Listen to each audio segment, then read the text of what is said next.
Hi, this is Josh Fonger, and welcome to the WTS podcast, where we help business owners move from owning a job to owning a business, mastering their systems so they can simplify growth. And today, I have the special opportunity to talk with Ben Niffen. He's the co-founder of Linked Selling. Ben has overseen the creation and growth of multiple divisions within the company, including Linked Selling's agency and sales departments, and has grown the company from a team of just two to just under 50 team members right now. Link Selling is the world's foremost B2B marketing and LinkedIn lead generation company. And I'm really excited to do this interview. Obviously, I like to develop systems, and they've got a great system to help companies grow. And so whenever I'm working with a client, one of the pieces is their growth systems. And so we're going to be diving deep into LinkedIn as a platform and how to use that to grow your business. All right. Well, Ben, so let's get started with the interview. How did you get into this business? And tell us the story. Sure. So, as with many people's stories, you start off and you have a vision of where you want to go, and a lot of times you end up in a different spot. So I didn't start off with this business as the first thing I was getting into. Back around 2006, 2007, well, let me back up even further. I was actually a music major in college. Mm-hmm. And as I discovered pretty quick, music majors don't make a ton of money. And I've always been very entrepreneurial as well. And so after college, I had started a music management company, and I had several artists under my belt. And one of the things I was actually doing was using a lot of social media platforms like LinkedIn, like Facebook, to create a lot of contacts. I had a lot of pretty high-level contacts. It was kind of insane how easy it was to reach these people on social media platforms. Mm-hmm. But of course, the music industry just kind of fell apart within a short couple of years, just due to the way the industry is changing and the MP3 and streaming and all that stuff, and all these high-level contacts that I had just kind of went away. But I had really discovered that you can use social media to basically connect with anybody that you want to, including if you are running a business and you need to generate leads.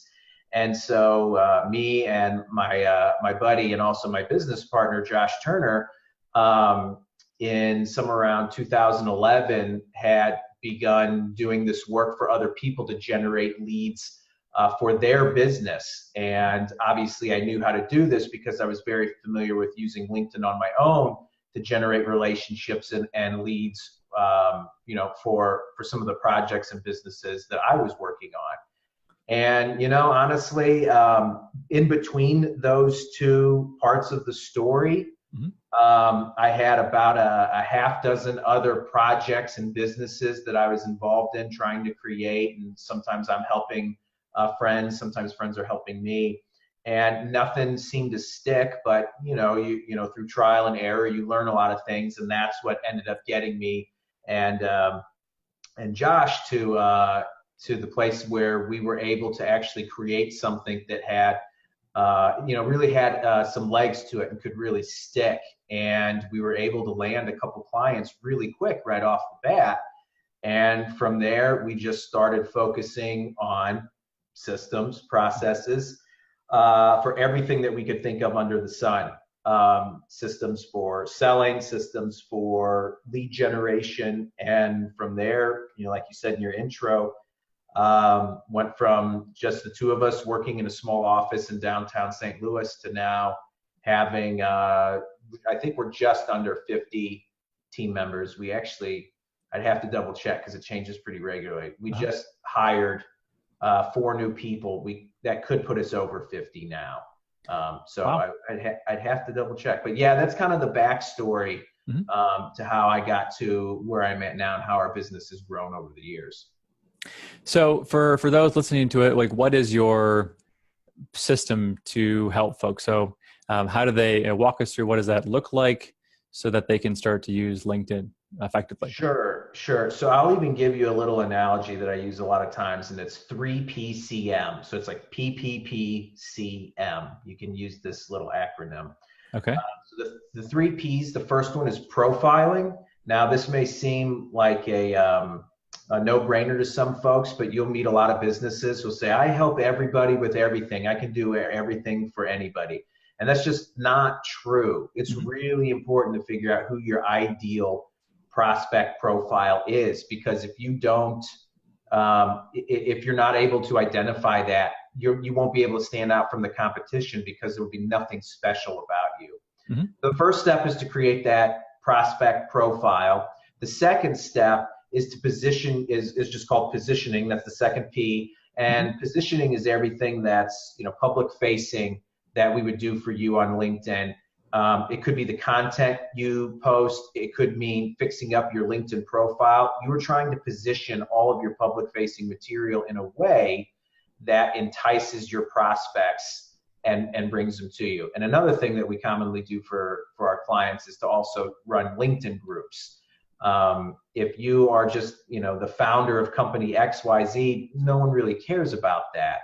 But if you are the founder of a group that really speaks to the interests of your prospects, now you're setting yourself apart from the competition. So first part is profiling. Second part is prospecting.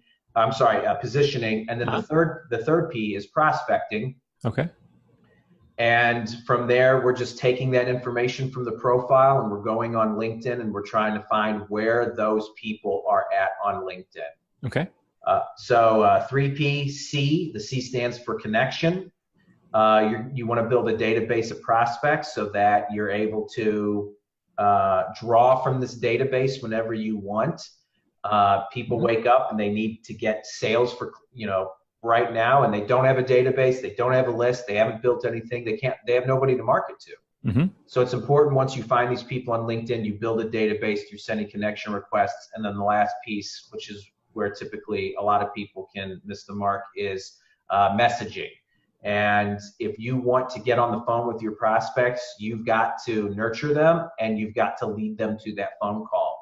And so we run what we call a multi-touch point messaging campaign, where we constantly build up that know, like, and trust factor. We nurture our clients, and then we get them to a point where we ask for the phone call, and we that's how we generate our appointments for our clients. So that's kind of our system: 3PCM: profiling, positioning, prospecting, connection, and messaging. Wow. So the one piece I was taking notes the whole time, this is all good, because LinkedIn is definitely a place where we don't spend a whole lot of time. We should. And that's one of the reasons why I have you on, is I know there's a huge opportunity there. So prospecting, what does prospecting look like? So, you kind of went into detail about profiling, positioning. Do you mean just finding where the prospects are? Or do you mean actually contacting, prospecting? What does that look like? Yeah, it's really both. If you're not really familiar with LinkedIn, I've seen a lot of people where this becomes an eye-opening moment for them, where they don't realize you can go on a LinkedIn's platform and use their tools to search within their database to find the exact people that you want to target. And when I say exact, on Facebook, a lot of times you can target by things like interest. Somebody might be trying to run a Facebook ad campaign and they want to target business owners. And so they're targeting people who show interest in like entrepreneurship or something like that. Right. And by no means is that bad. That's great, but it's kind of like casting a net into the ocean and pulling back a bunch of fish that may not necessarily be what you're looking for.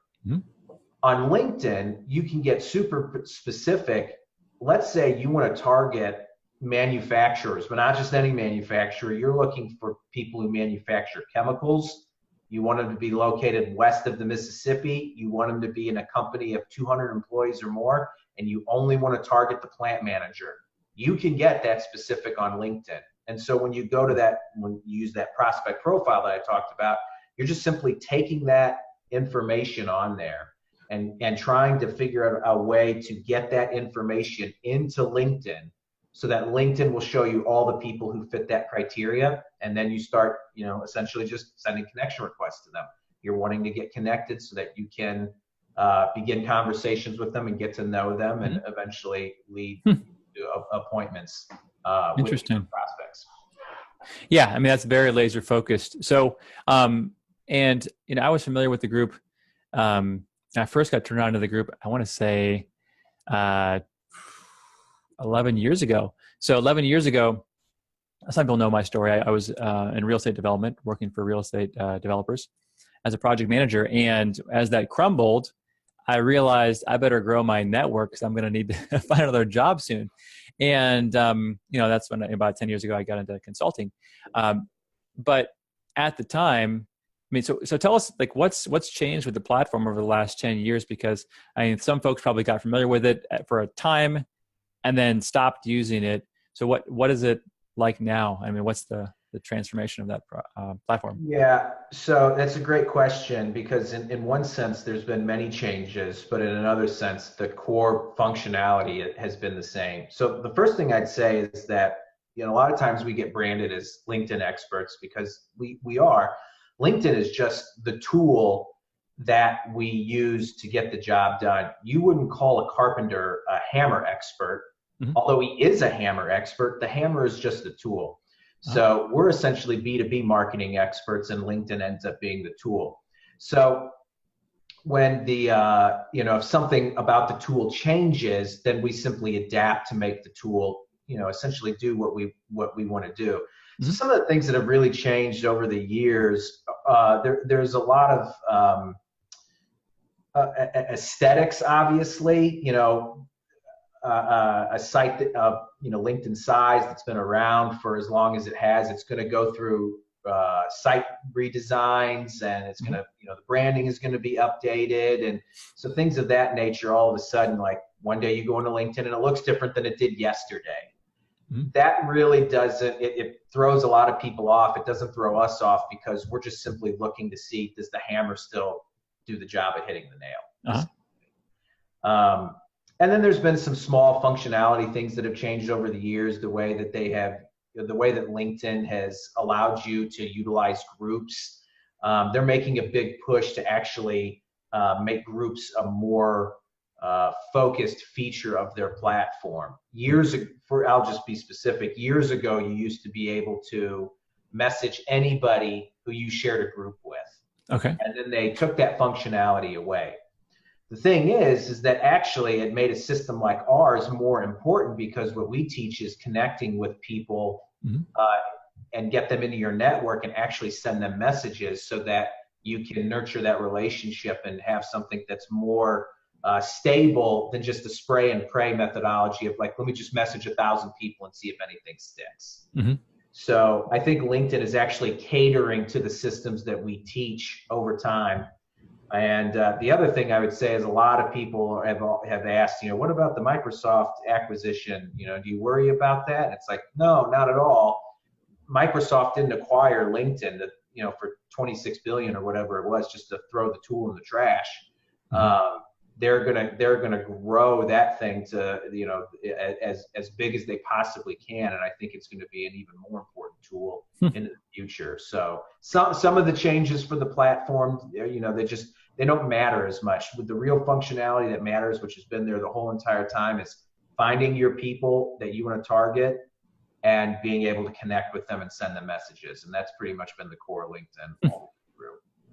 So, as I told you before the interview, everyone who listens to these things is an entrepreneur or business owner, and they own a company. So what's the one mistake that probably a lot of them are making right now that they could change real quick if they knew it? What are they doing wrong on LinkedIn?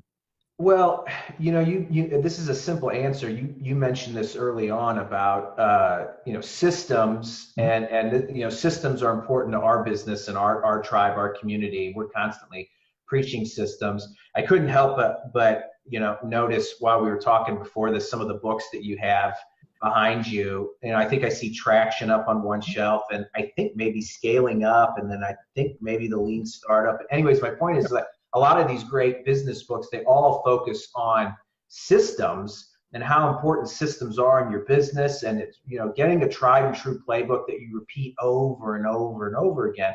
And I would say, honestly, the biggest mistake is that people don't approach LinkedIn with a system or a playbook in mind, understanding that if you were to, take a system and work it for just 20 minutes a day, same thing over and over again. You do that Monday through Friday for a whole year, you're going to generate some serious results. And I think what happens is people will send out a few connection requests and then they're like, I didn't get any business from it. Well, yeah, you didn't have a system to play. Like, what'd you invest, Bob? 20 minutes into the system, especially if you're a B2B, service provider, if your clients are high value, many of our clients have services or products that are, upwards of $20,000 and above. Those types of sales are not going to be generated with, spending 5 minutes on LinkedIn and then calling it a day. Right.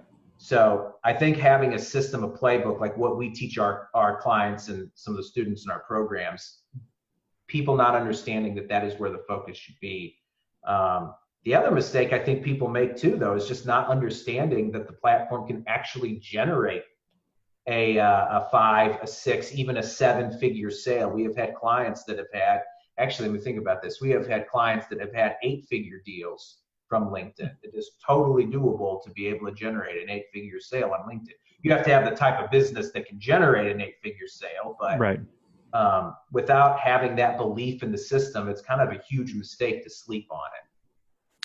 So let's pick the average entrepreneur. So even pick me. So I'm looking at my profile right now, and it's been, maybe embarrassed to say it's been pretty dark. In that I don't do a lot there. I've got 3,711 connections. So I don't know if that's a lot or not. So in my case, it is a lot. It's definitely a lot. What would be what would be kind of like a daily, weekly, monthly kind of a thing? And even if somebody only has, let's just say 10 connections, but is there kind of like a pattern to getting this train moving? Because it's like you said, you can't. It's a stop right now. So how do you get it moving the right way? Yeah, absolutely. The first thing that we walk people through is showing them how to essentially optimize their profile so it's seen in the best light from their prospects. Most people on their headlines, they'll just put something like founder of XYZ, and they don't really have anything in there that tells the story to their prospects of what they do. So then when Bob, who's founder of company XYZ, reaches out, no one cares about it because they're like, great, you're founder of XYZ. What do I care? Right. That's a harsh way to look at it, but let's be honest. That is what people think when they look at our profiles. If we don't grab somebody immediately, they're just going to move on. So the first thing I focus on is fixing that up. And then from there, you have to have a system to constantly connect with new people if you don't have anybody.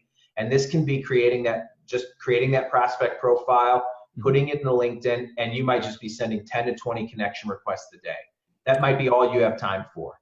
If you can send more, great. But if you can't, 10 to 20 a day over the course of a year will add up to a database that will be pretty sizable. Uh-huh. And then the third thing I would say is that you have to put together a messaging campaign playbook. We teach a lot of this at Link Selling and in a lot of our training programs on how to actually create a playbook that will culminate in a phone call or an appointment with your prospect. Because that's, for the most part, what people want. They want to get phone calls and appointments with prospects so that they can tell them about what they do and essentially sell them on their service. There's nothing wrong with saying that whatsoever. And having that playbook that you run every single day, you might just be sending out 10 to 20 messages a day and 10 to 20 connection requests. But you got to do it over and over again. And you have to have a playbook that has a definitive beginning and end so that you can work these people through this playbook, through this messaging campaign, and get them to the place where they have a phone call. And I just keep cycling people through that playbook over and over again, and over and over and over and over. And that's how that's how you're going to end up generating your appointments. So it's walking them through this kind of nurturing sequence, and in a way, it's kind of like cold calling because you're reaching out to these folks, but you can't cold call the one. It's more like 1,000. Like you actually have to do it at volume. You can't give up after 2. What about this is kind of something, at least I've been playing around with this on my phone up before this call. What about the news feed and just kind of the social sharing aspect of LinkedIn? How does that fit in where people are posting pictures and videos and stuff like that? Yeah, that's a great question. It's back to that in the 3 PCM, the positioning piece. Okay.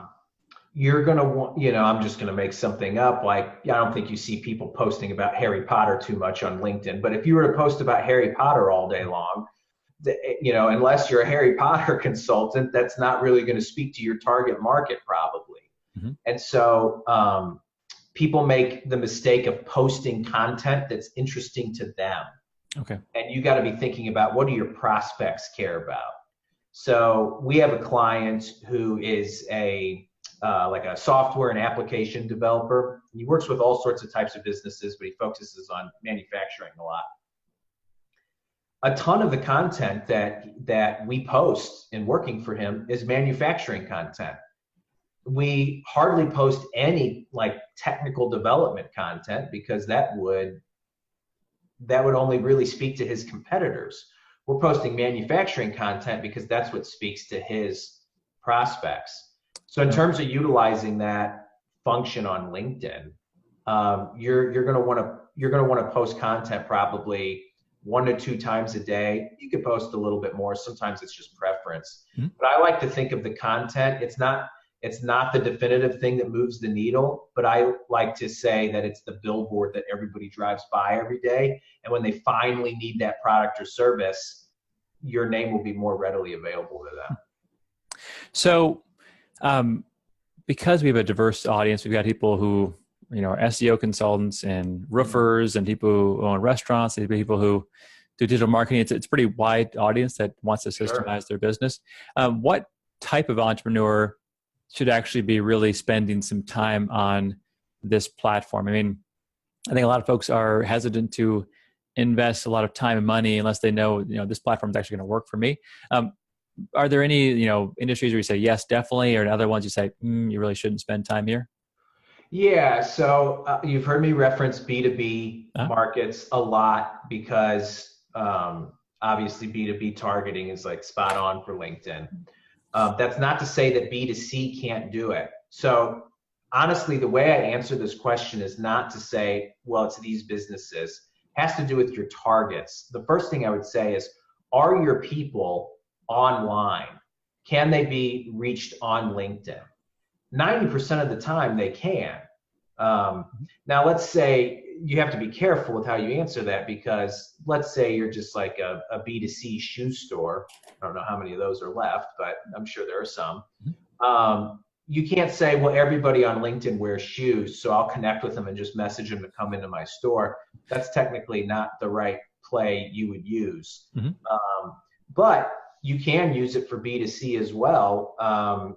There is a case study that we used to talk about frequently a while ago, where a woman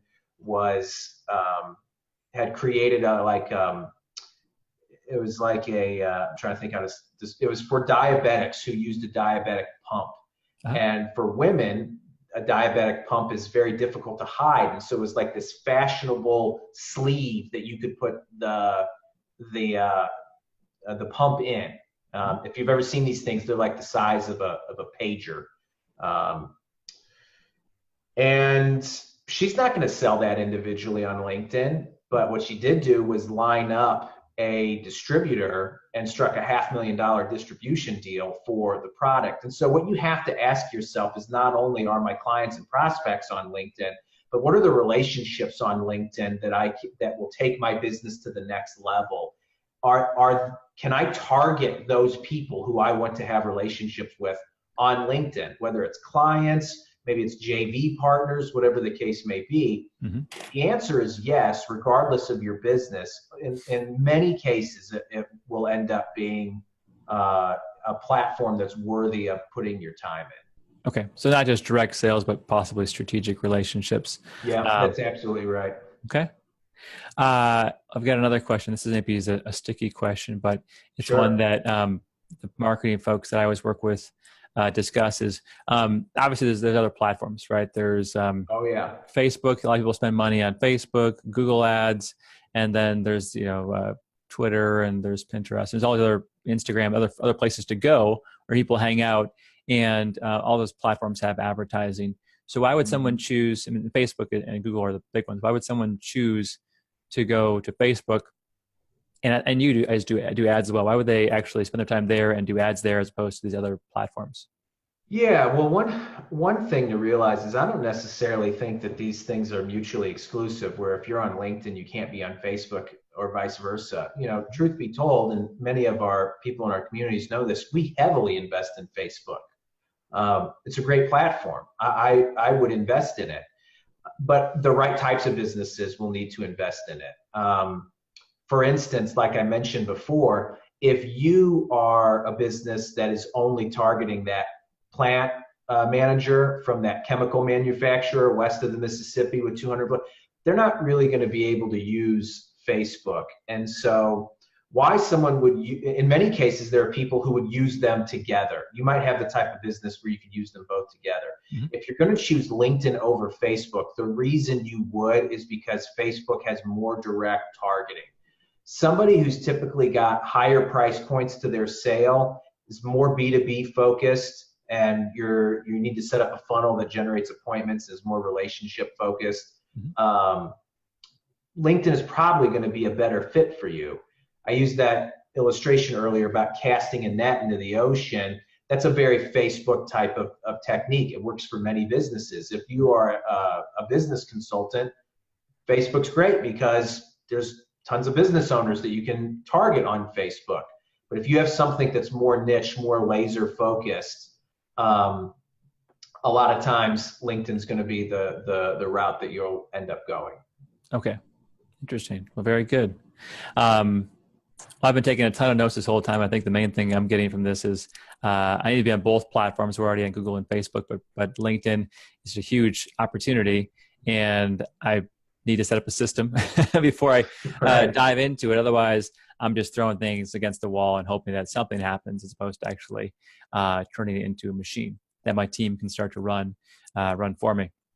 Yeah, so, and to go, let me, if I may, one of the things you were asking about what has changed on the platform in the past few years, LinkedIn, obviously with the Microsoft acquisition, they're wanting to ramp up to Facebook level. You know, they want to be at that level in the game.